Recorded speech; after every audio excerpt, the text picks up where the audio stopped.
This past few weeks po ako po ay nagme-meditate ng word.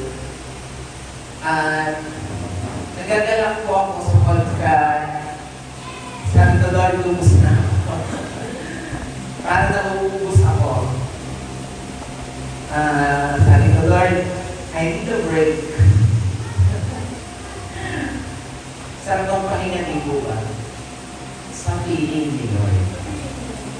Kasarap ang mahinga. Nalala ko po yung kahapon. Sabi ko po kay Brother Luke. Kasi, ano ba yung katang as the deer? Ano po? Narinig niyo ba yung katang? It's all about a song of resting. Amen? As the deer panted for the water so much, so long enough. Sabihin na lang.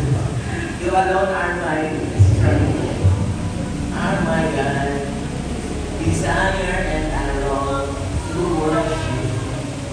You alone are my strength, my shield.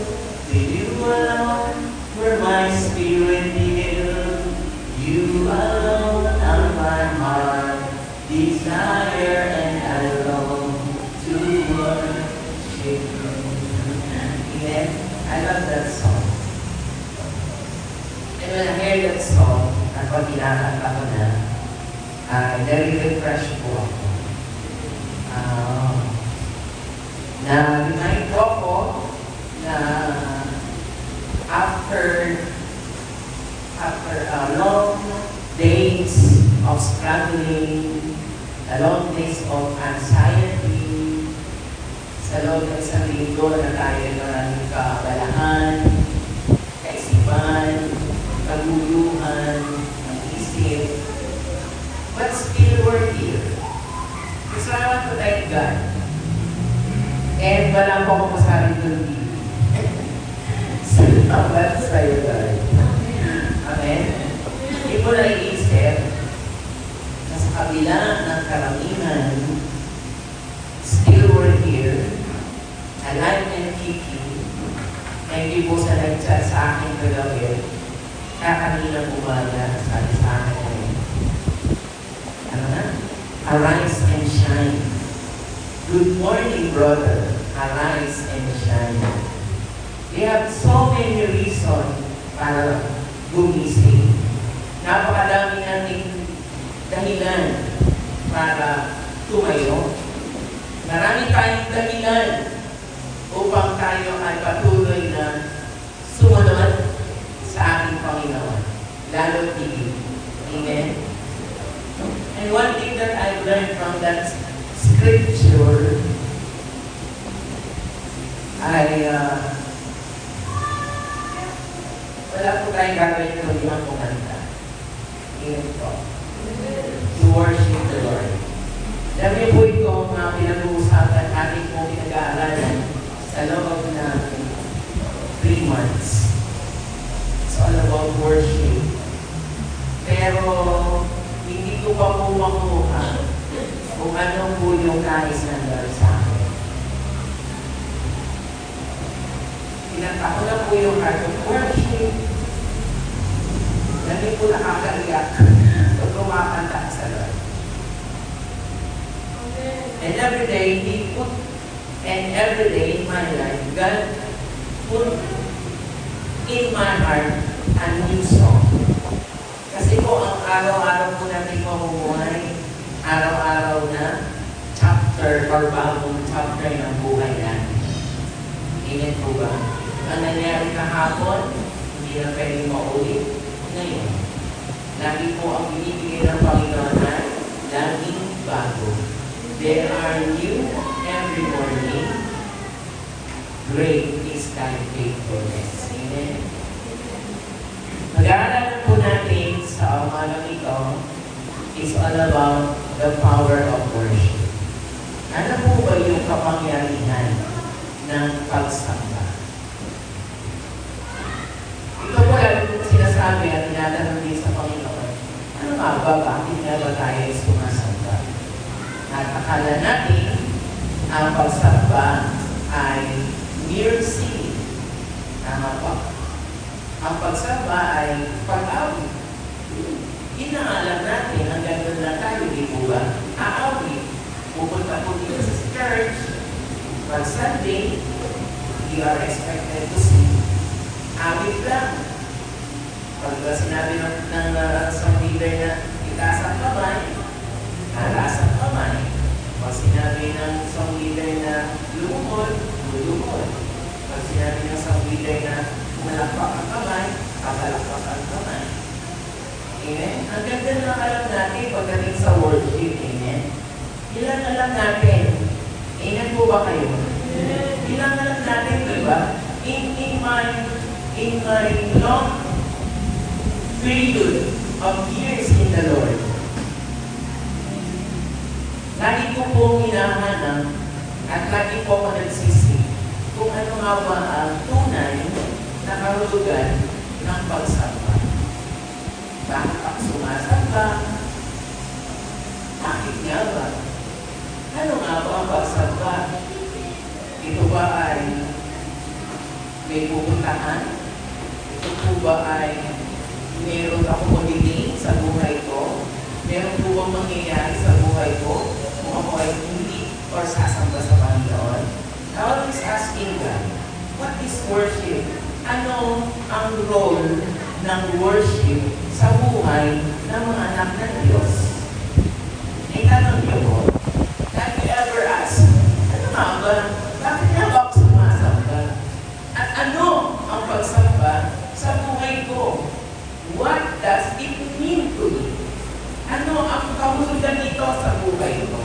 Gaano kahalaga ang pagsamba? At ano ang mapaprofit ko kung ako ay sasamba o hindi sasamba sa Diyos? Amen? Kahit po, marami na kayo narinig sa mga nagtuturo na ang pagsamba ay ganito, ang pagsamba ay ganyan, ang pagsamba ay dapat ay lifestyle na ng mga anak ng Diyos. But still, we are lack pagdating sa pagsamba. How many of you will agree to it? Kulang na kulang ang pagsamba natin sa Diyos. Kulang. It never stopped here. It never do it only here at the church. Maybe I will ask, maybe ko ako magtanong, this question is belongs to you and the Lord. Hindi po ako sasagutin na this question, ang tanong kong ito ay para sa inyo at sa Diyos lang. Amen po ba? Amen. Gaano kadalas or gaano kalagi ang pagsamba niyo sa Panginoon? Amen po ba? Gaano kadalas? Yan po sagutin niyo with you and the Lord. Gaano nga ba ako kadalas lumampa sa Panginoon? And in the life of David, at sa buhay po ni David, nakita ko po at na-witness ko po sa pagbabasa ko sa awit, in the book of Psalms, and in the book of Samuel, I think. Kasi nagsimula po ang buhay niya sa 1 King, 2 King, 1 Samuel, 2 Samuel. Nandiyan po ang mga yan po ang buhay ni David. Yan po yung nasulat. Pero karamihan po sa nasulat niya ay sa awit, ay aklat ng mga awit. You see how, kung gaano po mga awit ay sigarin. That's why I admire him.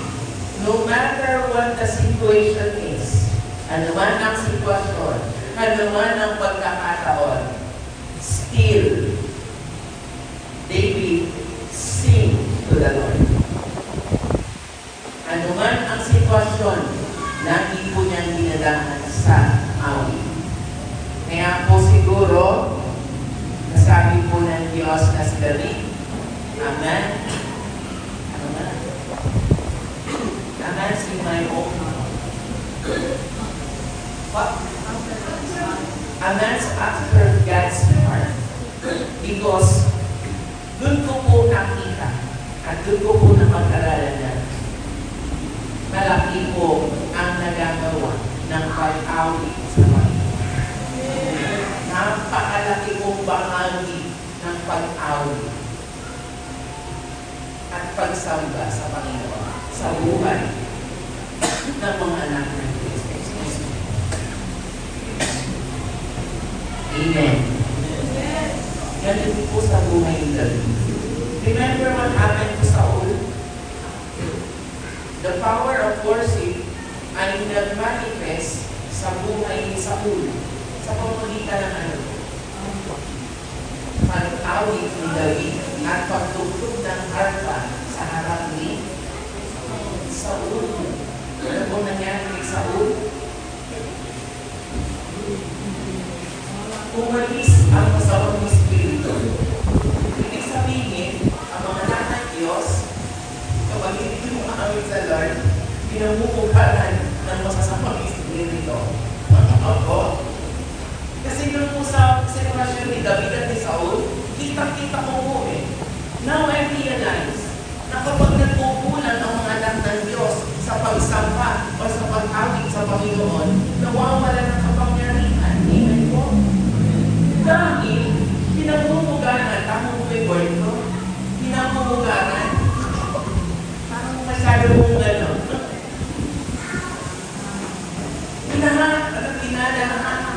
Sige po, salamat. Pinanananganan ng masamang espiritu. Kaya siguro, kaya po ang mga anak ng Diyos, kaya pag nasisira ang mukha, ano sabi ng mga tao? Nawawala na ang glory ni Lord. Kaya nagiging musik, nagiging abstract ang mukha ng mga anak ng Diyos. Pag may nakasalubong na gusto magpakamatay, ay sasamahan pa siguro dahil hindi maganda ang aura. Nawawala ang glory ni Lord. Ibig sabihin, hindi na kayo umaawi sa Panginoon. Dahil ang nagpatanggal.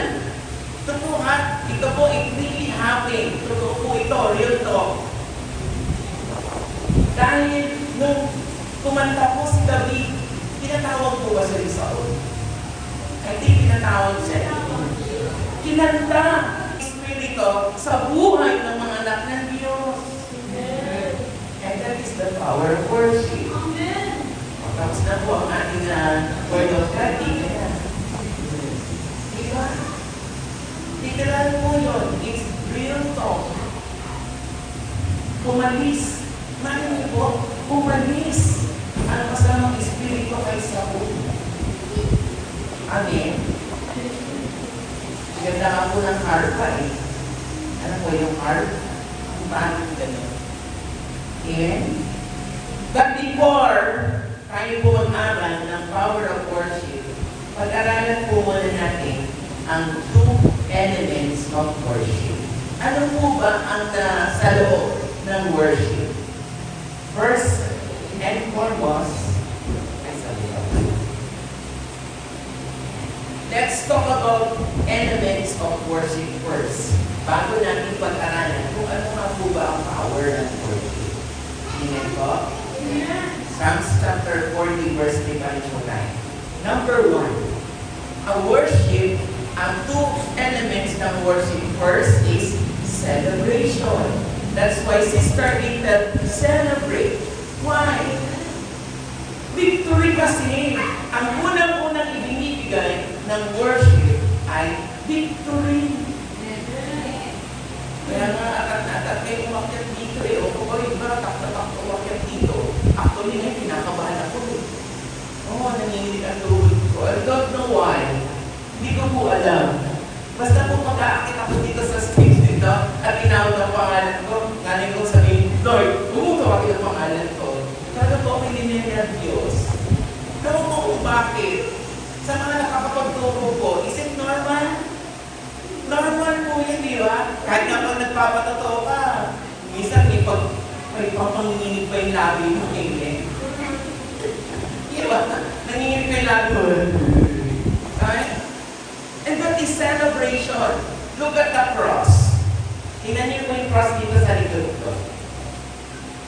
The vertical and the horizontal dimension. Ang una po na elements ng worship is celebration At chapter 40, verse 3a.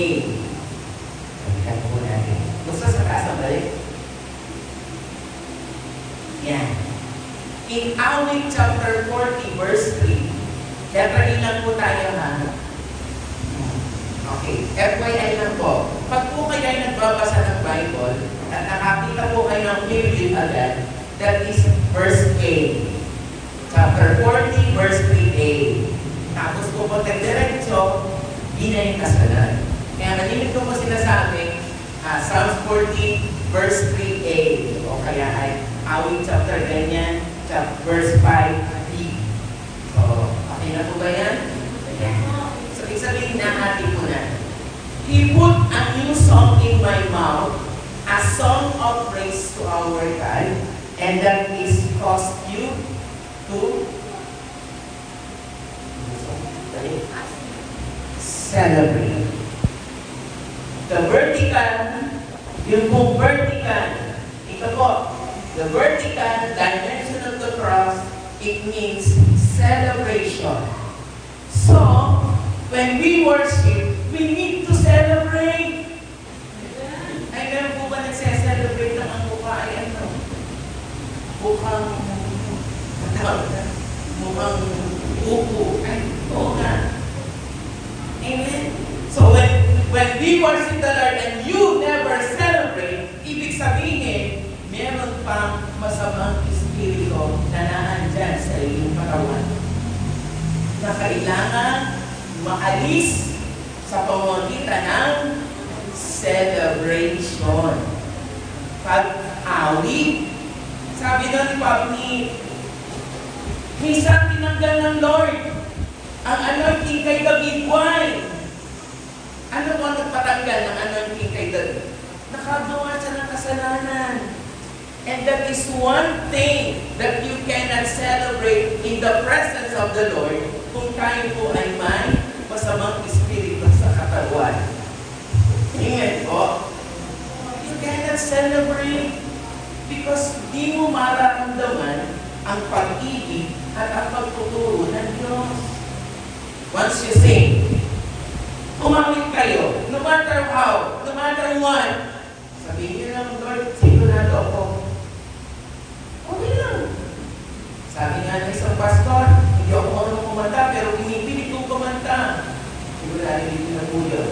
Because I sing it, and I sing it to the Lord. Hindi sa inyo yung kantang yun. It is for the Lord. Kayo ba kung kumakanta dito, pag napunta pa kayo dito, pag kumuha na palakpak, hinilin na niyo si brother, o kaya si sister, ay na sister, kailangan. Ha? Magpapakitang magpapakitang yabang ng konti. Dahil nandito si brother, makikita niya ako, kailangan maging masaya ako. O ang mukha ko ay, tapos after ng kawitan, back to normal na ulit. O ayan, simang na naman tayo. Mukha na namang abstract o same ang mukha. Tama ba? Hopefully, pagkatapos natin mag-worship at mag-praising sa Lord, dalaganan natin ang masayang mukha hanggang paglabas, hanggang pag-uwi natin sa bahay natin. Kaya ang mga anak ng Diyos, ang mga anak ng Diyos hanggang dito lang masaya. Pagdating sa bahay, ano na? Wala nang celebration. Instead na kumanta, murmuring na ang nangyayari. Walang bigas, wala nang tangke ito, wala nang kaya niyan, wala nang tangke ito, cool na naman siya ito. No! Naliliitan po ba kayo sa Diyos? Naliliitan po ba kayo sa Panginoon? Ang laki-laki ng Diyos natin! Ang laki-laki! Sabi, don't worry about tomorrow. Sabi, don't worry about tomorrow. Let tomorrow worry about itself. And when you sing, tanyo po nung kumanta na si David, alam niyo po nung nabasa ko ito, mamaya punta po tayo doon. Did you know that singing makes David ibinalik ang lahat sa kanya? Nung siya po ay nagkasala, alam niyo yun, o naging kasalanan ni David. Alam niyo na yun.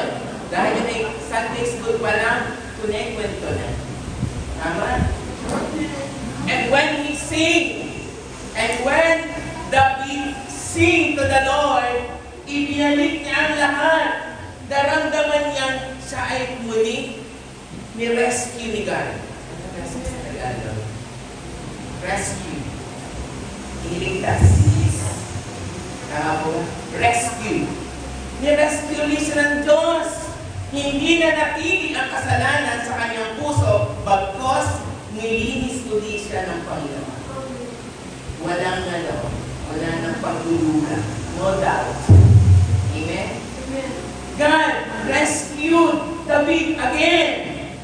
Kaya siguro po sa pagkain, huwag na siguro. Kaya tayo, pag nagkasala, lapit sa Diyos. Pag nagkamali, lapit agad sa Diyos. Hingi ng tawad. Kumanta sa Panginoon. At unti-unti yung mararamdaman na ang kapangyarihan ng worship ay pumapasok na sa inyong puso. Not only God rescued David, He refreshed him. So, madalas dapat gawin ng mga anak ng Diyos. Laging nagre-refresh. Para bang pag naligo ka, pag nag-uus ka ng tubig, sabihin mo na lang, wow! Sarap! Ano po ba ang main? Ano po ba ang pinaka-unang dahilan? Ano po ba ang unang ginagawa ng tubig sa atin? Aklat pa lang ng awit ni David, 68 times. 68 beses nabanggit ang salitang singing sa aklat ng awit na sinulat ni David.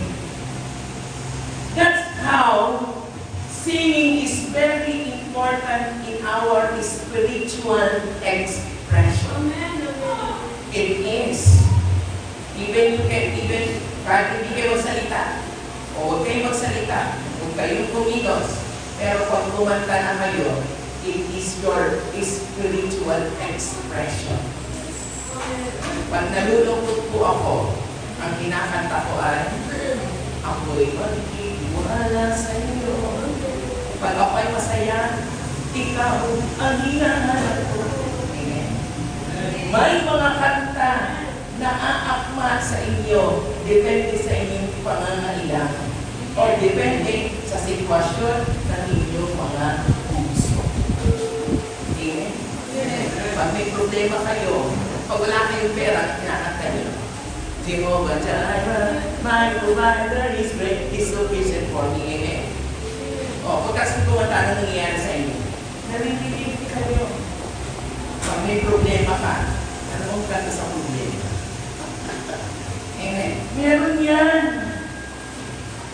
At pag di puno-puno na ng blessing, nag-uumapaw na, langit ang aking nadarama. Kanta-kanta ka pa, nabisul. Ayan. Nawala na yung lyrics. Tama? Tama po. Depende ang pagkanta nyo sa nararamdaman nyo. Pag gusto nyo umiyak, sige, iyak ka lang. Ano nga ako? Iyak ka lang. Lalo, di mo mawawas ng punta mo, iiyak ka. Eh, kung sa Panginoon pa.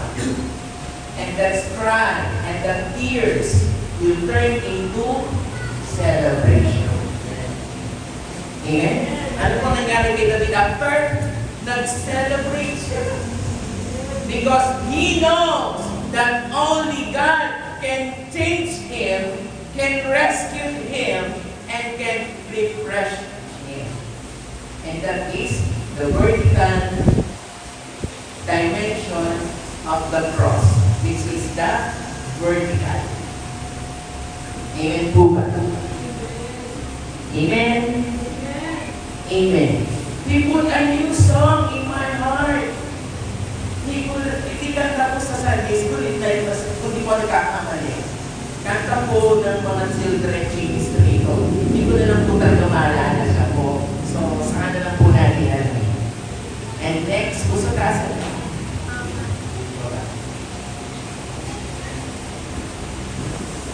And number 2, proclamation. And after you celebrate, you proclaim. Ito na, ang result ng pag-awit nyo. Tatalon kayo, sasayaw kayo, sayaw. Bakit mga anak ng Diyos, ang hirap pasayaw niyo. Kasabi pa, pareho si kalmo pa ako, pareho pakakala pa ako, Hindi nyo nung ginagawa sa tao, amen? Kanina nyo ginagawa? Sa Lord. Kaya kahit magdupasay kayo dyan, wala akong pakialam. Kung magdupasay kayo dyan, just do it to the glory of God. Wala akong ano dyan. No question about. Ang importante, sumasayaw, tumatalon, pareho kayo ang paa, pareho kayo ng paa, walang problema. Proclamation. The proclamation is the horizontal naman. Horizontal, tama? Ito na yun. This is the horizontal dimension of the cross, which is the proclamation. Ano pong ginawa ni David? Matapos manalo ng napakadaming gera or war. In 2 Samuel chapter 6, verse 14 to 16 po sa yan. Sorry po, nangangapa pa ako ha. Yan. Ano pong ginawa ni David? Nasukat na sabihin ng mga tao na siya ay nababaliw na. Because hindi po niya pinansin ang ginawa ng tao. Instead, he do it for the glory of God. Because naandun na yung kanyang proclamation dahil pinoproclaim na niya ang kabutihan at victory ng Diyos. Ano pong ginawa niya? And David danced before the Lord with all his might. Kaya mga anak ng Diyos ngayon, papalakpak lang, pilit na pilit. Amen. Amen. Amen na lang. Sa mabuti na nasasaktan ka sa Lord para at least kahit mo paano, ay, thank you Lord, ouch, buhay pa ako. Kaysa naman hindi ka na makaramdam, ibig sabihin, you're dead. Bagay, maraming mga anak ng Diyos na spiritually dead. Kayo po ba? Spiritually alive o spiritually dead? Kayo po ba spiritually buhay o patay? Buhay! Ano po ginawa ni David? He danced before the Lord with all his might. Nung ito po ay pinipicture ko, siya po ay nagdamit ng linen ephod. Tinignan ko po sa picture kung ano yung linen ephod. Siya po ay damit na puting-puti. Hindi ko po alam kung ano po ang yari, kung anong tahi, kung ano whatever. But ang alam ko po, sabi nun, linen ephod. Alam niyo po yung sabihin ng linen ephod? Yung damit, yun ang sinuot niya. Ang ibig kong sabihin nun ay purity and holiness. Kaya po siya ay nagdamit ng linen ephod to declare and to proclaim the purity and the holiness of God. At nagsayaw po siya before. Saan po siya sumayaw? Sa maraming tao. Itinago po ba niya yan? Kaya marami po sa Diyos mga Kristiyano ngayon, tagong born again. Ako po, nung pandemic na po nila nalaman na born again ako. Sa lugar namin. Opo. Kayo po, alam po na kapitbahay na born again kayo? Yes. Alam po ng kapitbahay na born again kayo? Yes. Simula ng pag-proclaim that you really are the children of God. Nagsasayaw po ba kayo ng mga makalangit sa inyong bahay na nakikita ng inyong kapitbahay? Hindi magpatugtog ako ng Christian songs, hindi ka po magpatugtog sa amin eh. Hinabatikos kasi ako. Ayan si Born Again. Ayan si Praise the Lord. Minsan nakakarinig pa sa kaila. Ayan naman si Praise the Lord. Ayan naman si Hallelujah. Ang Born Again, nagiging Born Again. Ayan. Nagsayaw si David with linen ephod. Hindi ko po alam kung anong pasasayaw na ginawa niya. Pero sa picture picturein niyo po, pictureize. Kung maintindihan, kasi po, yung King James Version. Meron po dyan mga parents na nakaka-encounter nito. Sabi po kasi sa Livingstone po ba yan? School ng Livingstone. Alam niyo po, ang ginagamit doon ay King James Version. King James Version. Taray parang masaglit. Ano po ang gamit niyong version ng Bible ngayon? Ano po nakalagay na version sa inyo? Sa cellphone, anong version? Meron po magandang balita, may New International Version, meron po New Living Translation, NLT, NIV. Alam niyo po ngayon ko lang nalaman na ang King James Version ay may bago na naman na New King James Version. Sabi sa akin po ng kapitbahay ni Roland, Kuya, ano ibig sabihin dito? Ano basa dito? Sa King James Version po kasi, doon kayo makakabasa ng word na thou. T-H-O-U. Or the. T-H-E-E. Yung word natin provided, sa King James ay provided. Or gathered. Amen? Kaya kung mapupunan niyo po, iba po yung word doon, napakalalani. Ay, lalo King James ang dala mo, nakakit na mga tao na King James. Opo, intellectual ang tao ito. Ano mo, dalang Bible? King James Version. Opo naman. Pag i-compare niyo po, ako po gamit ko ay English Standard Version. Isa po NIV ang gamit ko. Yung International Version.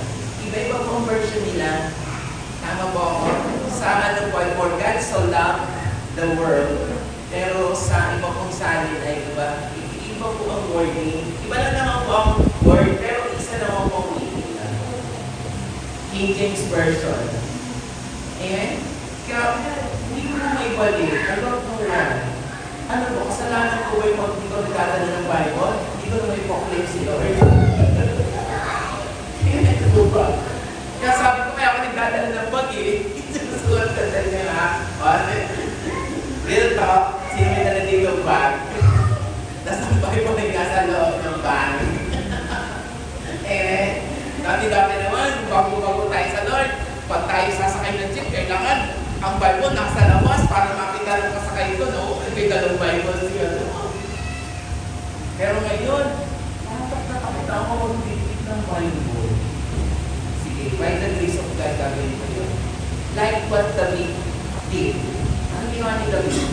Nagsayaw sa harap ng maraming tao. At ano sabi? Nagparang siya ay nababaliw na. Pero pinansin po ba ni David? No! Hindi niya ito pinansin because yun po ang paraan niya ng pagpoproklama sa kabutihan ng Diyos.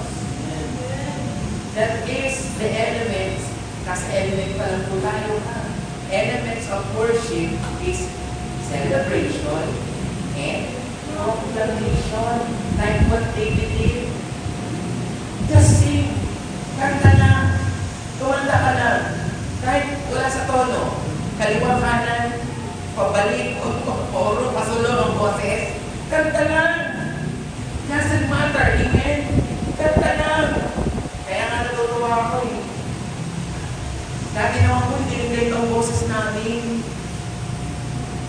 Honestly po.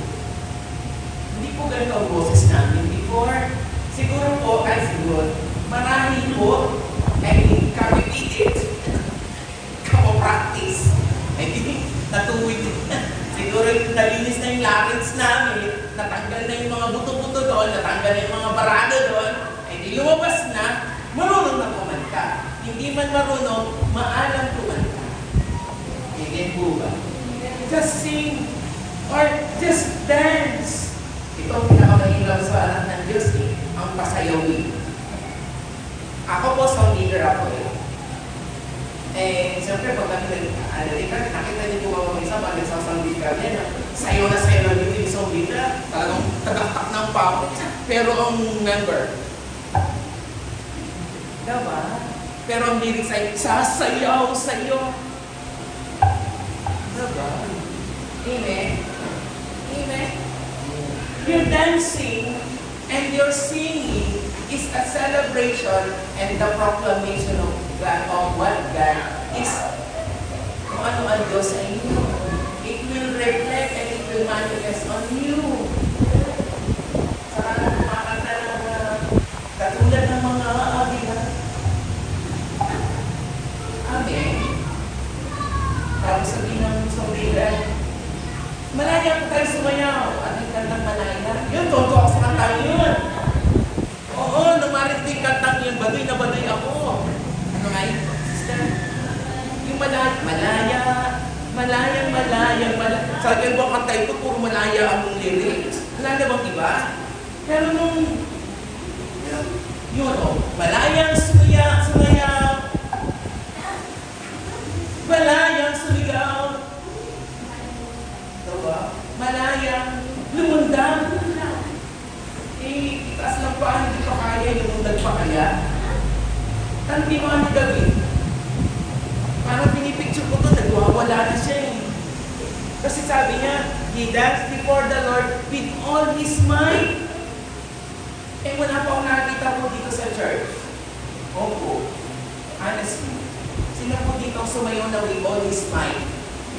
Yung hindi tinitingnan yung suot, hindi tinitingnan yung makeup ko magkakata. O ano yung magkakalat ang ano, yun na naging sa batka, di tayo tagal. Diba? Lalo ang mga ating mga kadalagahan din at mga kababaihan, napakaganda. At ang mahal ng nilalagay, napakaganda dito. Yung itik. Diba?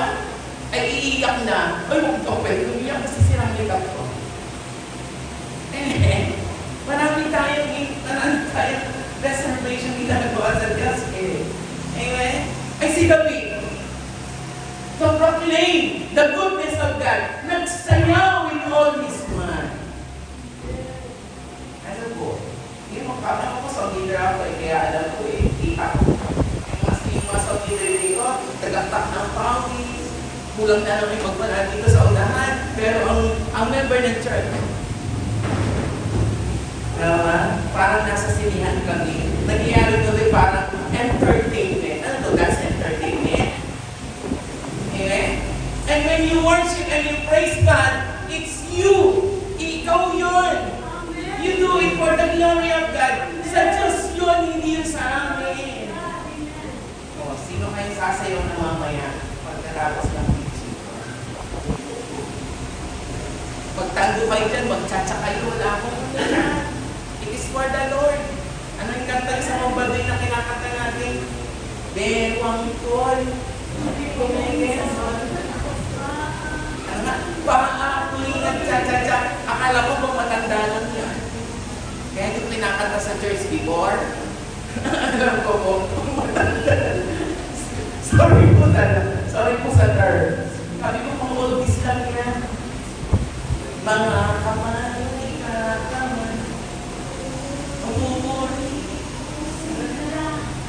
Yan, pagdating dyan, lumulundag sa diba?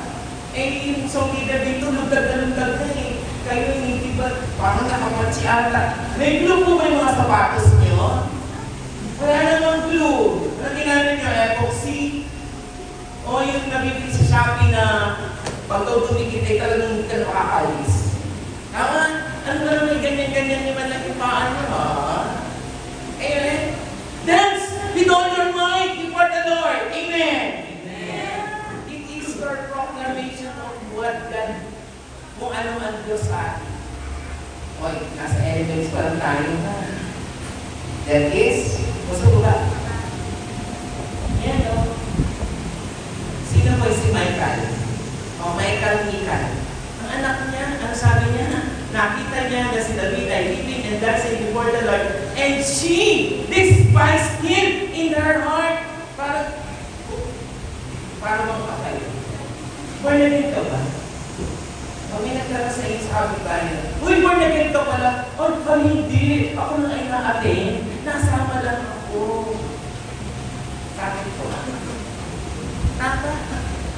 Ako na yung bigyan ng ano ni ate ganito. Kaya ako yung batid. Pwede sabihin, born again ako. That is one way of proclaiming that God is. Pag sinabi niyo, ako na po yung naibita na ni brother, despising God in your heart. Makuha ako. Parang tinatakil mo na rin na, ay, kilala yan, ako yan lang. No, pero in fact, sa katotohanan, 10 taon ka na sa Lord. Amen. Tingnan niyo po, sino ba nagtakil sa kanya? Anak mismo niya. Amen. Anak pa mismo. Oh, you know, daughter of Saul. Anak ni Saul Sita. Or, I think, asawa niyo po sa rin. Asawa niyo. Amen. Ito nga si Mikal. Amen. Alam mo, minsan ako pinakalan ni Makwin ng aming mga kapatid. Alam niyo po mga born again dati. Dati pa naman po yun. Parang talaga na sa Lord. Pero exactly po, parang na 20 years plus na ako sa Lord. Ang Bible study po, before, ay nakadal po yun ng mga sa minsan, ng mga Bible study, na po pastor, 7 o'clock or 8. Pero natatapos yun ng mga 8:30 or 9. Pero yun ang mamalayan, pag midnight na pala. Kasi kakakatuban. Ay, one time ko ako dumantay ng Bible study. Alam niyo po, pinagsaran ako ng pinto ng tabi. Alam niyo po, natulog sa labas ng bahay. Daming lawak. Pero hindi po yun ang nagpatigil sa akin ng paglilingkod ko sa Diyos. Kung tumigil po ako ng paglilingkod, wala siguro akong dito. Amen po ba?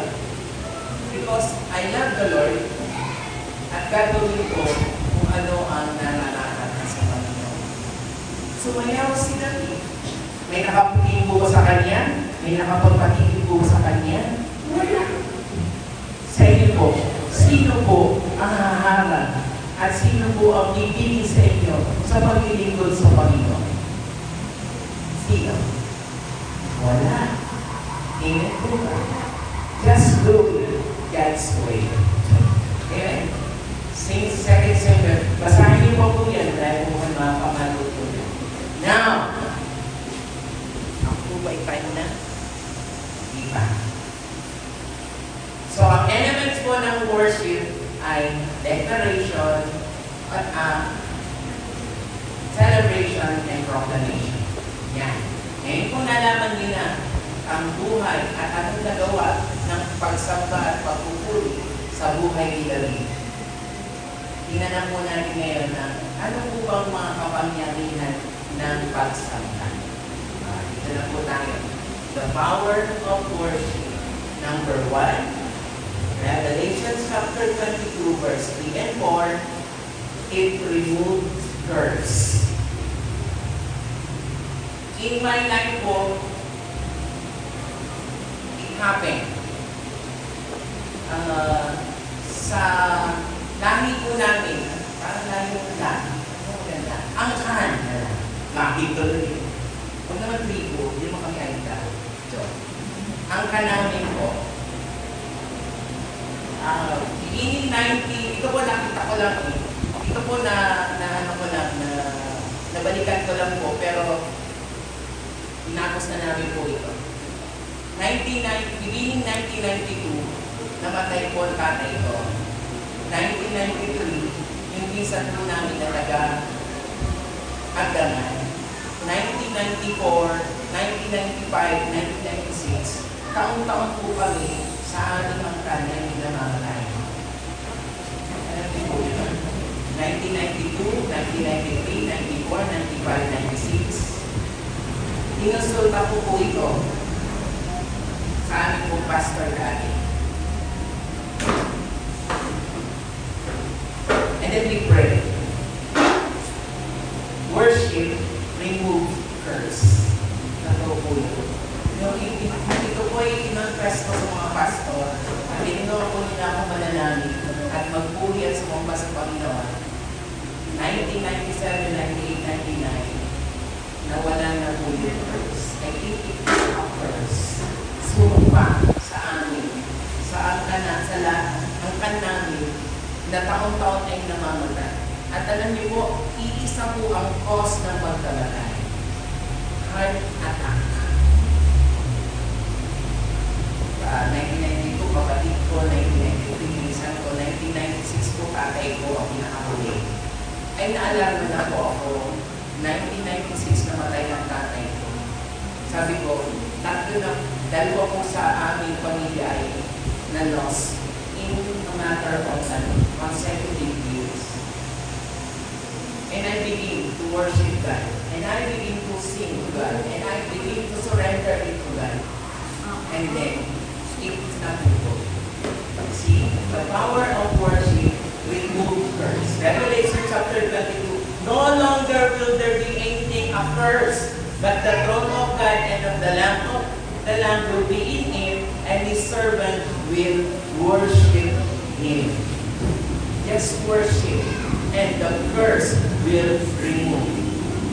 That is the power of worship. Amen po? Sabi mo doon, no longer there will be anything accursed. At pag natanggal na yan, and his servant will worship him. Worship can remove curse. Kung ano man po yung sumpa na nararanasan, at alam ko po, wala na yun dito. Wala na po yun dito. Amen! Wala na yun dito because we are covered by the blood of Christ. Wala na pong curse dito. Amen! That is the power of worship. Number 2, it brings freedom. Like what David did sa buhay ni David. Diba? It brings freedom. Ngayon, punta po tayo kay Paul at kay Silas. Sino pong nakakaalam ng kwento ni Pablo at ni Silas? Ano po yan? Acts chapter 16, 25 to 26. What happened? Ano pong pangyayari yan? Sila po ay nakawala sa prison. Ano pong ginawa niya? Basahin niyo na lang po. Para po tayo mabilis na. Ano pong ginawa lang nila? Praying and singing unto the Lord. Sa kanta lang, nag-iba na ang mga pinto. Hindi po ganyang pinto. Ano po yung pinto doon? Bakal. See, ano po nagagawa ng pagsamba natin sa Panginoon? Tayo po ay kanyang pinapalangyan. Binibigyan po niya tayo ng kalayaan. Katulad ni Pablo at ni Silas. Hindi po nila ginigiba yung rekas, baka, selta. O, hindi nila ginigiba. Ano po ginawa lang nila? Praying and singing. Kumakanta lang at nananalangin. Aba, hindi pa lang mapagyarihan ng Diyos. Amen po. Worship will bring freedom to you. Nagbibigay po yan ng kalayaan sa akin. Amen po. Just sing. Just worship the Lord. It will free. It will set you free. From what? Kakalagay saan? Sa kasalanan. Saan pa? Madami. Sakit. Karamdaman. Mapapalaya po niya tayo. Amen po ba? Just sing. Pray. Sing. Worship. And that worship will bring freedom to your life. Amen po? Amen po ba? Amen. Amen. It will bring freedom. Mapapalaya po tayo ng ating pagsamba. Sumamba lang tayo. Ako natakot nga yung mga jail guard. Diba, sabi lang, ako natakot yung jail guard. Sabi, ako mukha ko yun, pagsahan nito, nakalaya kasi sila. Diba? And the rest is history. Basahin niyo na lang po yan, Acts chapter 16. The power of worship will bring freedom. Amen po? And freedom to everybody. Just sing, kanta lang, worship lang, and pray. Mapapalaya po tayo. At pag tayo nakalaya, ang sarap ng feeling. love. Yeah. Next. Number 3. It brings the voice of the Holy Spirit. Marami po nagtatanong sa akin yan before. And I pray, ito pong pinapanalangin ko. Magkaroon po tayo ng parang conference or symposium about Holy Spirit. Dahil alam ko po marami sa akin na nagtatanong sa sino nga ba ang Holy Spirit, ano ang Holy Spirit, ano ang ginagawa ng Holy Spirit, and everything. Marami na po kayo alam po sa Holy Spirit. Amen. Aminin po natin, kulang tayo sa kaalaman. May nagtanong po sa akin, paano ko maririnig ang boses ng Holy Spirit? How? Paano po natin marinig ang boses ng Banal na Espiritu? By worship. Pag po tayo ay nag-worship or sumasamba sa Panginoon, little by little, maririnig niyo po ang boses ng Banal na Espiritu. Ito ito.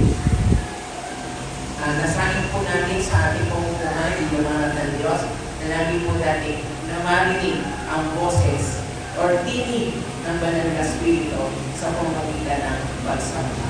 Look at what happened to Acts chapter 13. Basahin nila lang po ha, Acts chapter 13.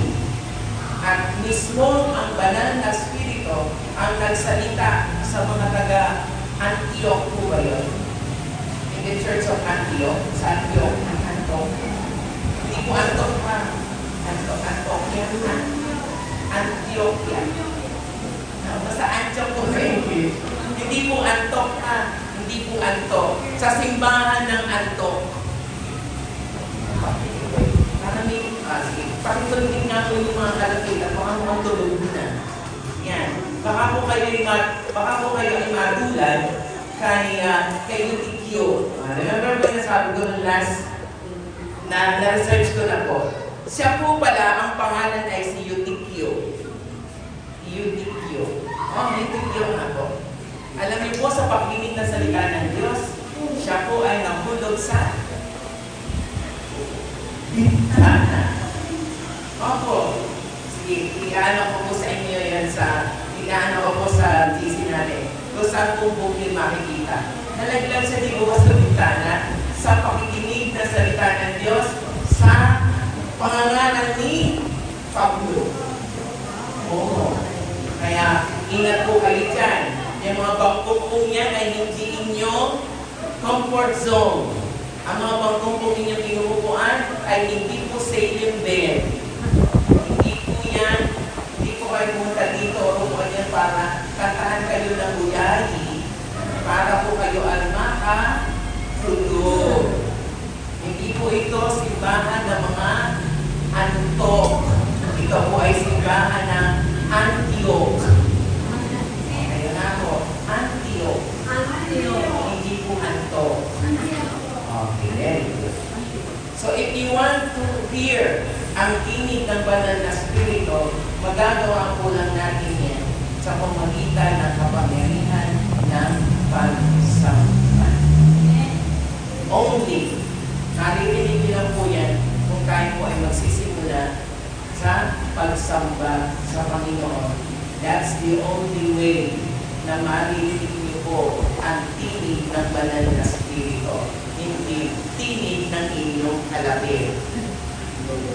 Tinig po ng Banal na Espiritu, tinig po ng inyong, hindi po tinig ng inyong mga kalapit.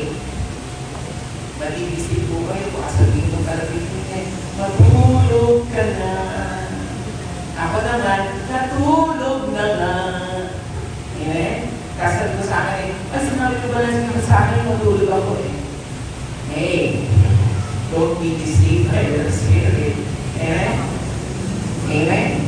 And lastly, number 4, ang worship po pala, ang pagsamba, ay nagagamit din po natin as intercessor.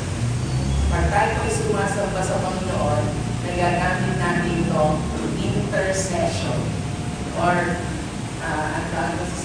nagpapagita. intercessor. Intercessor. Kung hindi umalis ang masamang espiritu sa akin, pag-worshipin ko si sister, tatawagin ko si sister para mawala ang bananas, mawala ang masamang espiritu sa aking katawan. Amen? Amen po ba?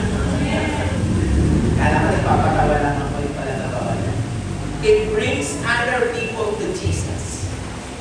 Sa pamagitan ng pagsamba, sa pamagitan ng pag-awit, na ilalapit natin ang ibang tao sa Panginoon sa pamagitan ng pagsamba, na ang pagsamba ito ay magiging tagapamagitan between the people and God.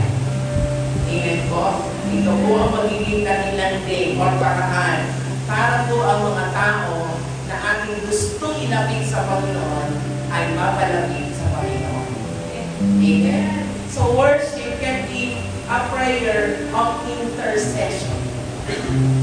So, even you cannot talk, hindi kayo makapagsalita, hindi kayo makalapit sa Kanya, pray to Him with worship to the Lord as an intercession. It will intercede and it will help you. Lagi mo siyang ipanalangin, di ba? Minsan hindi man natin sila makausap, ang sinasabi lang natin ay ipinapanalangin natin siya. Amen? And I pray that salvation will come to His life. His or her. Amen? So, when you worship the Lord, it helps you to bring other people to Jesus. Hindi ka man magsalita, manalangin ka, at tumawid ka sa Panginoon, at yun ay mangyayari in God's time. A worship can be an intercession. So why not worship? Even you cannot talk, even you cannot come to Him, worship the Lord and pray for Him or for her. Amen po? Lahat po nagmamahal sa Diyos po walang pa.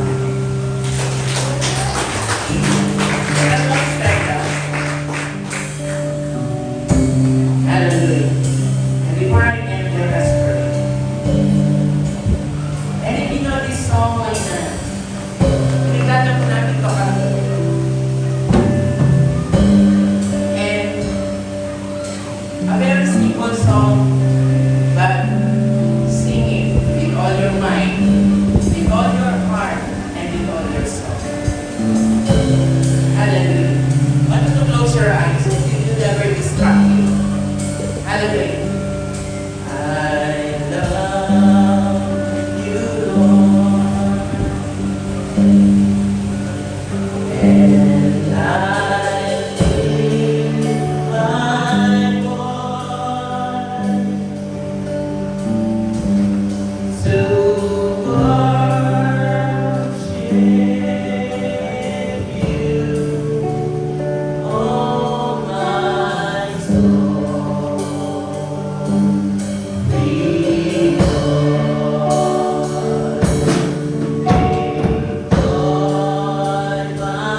Let us worship the Lord.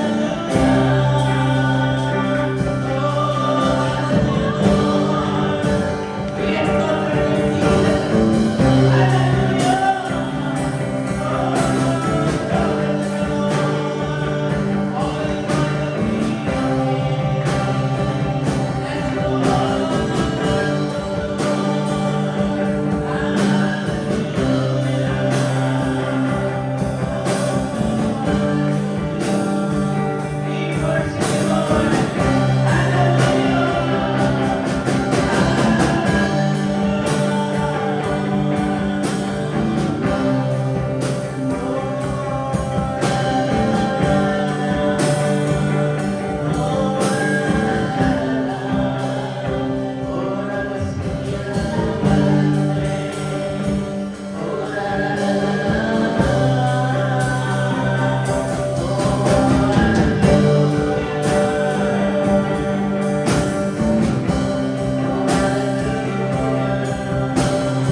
Let it be a sweet, sweet sound. Let it be a sweet, sweet sound. Let it be a sweet, sweet sound. Let it be a sweet, sweet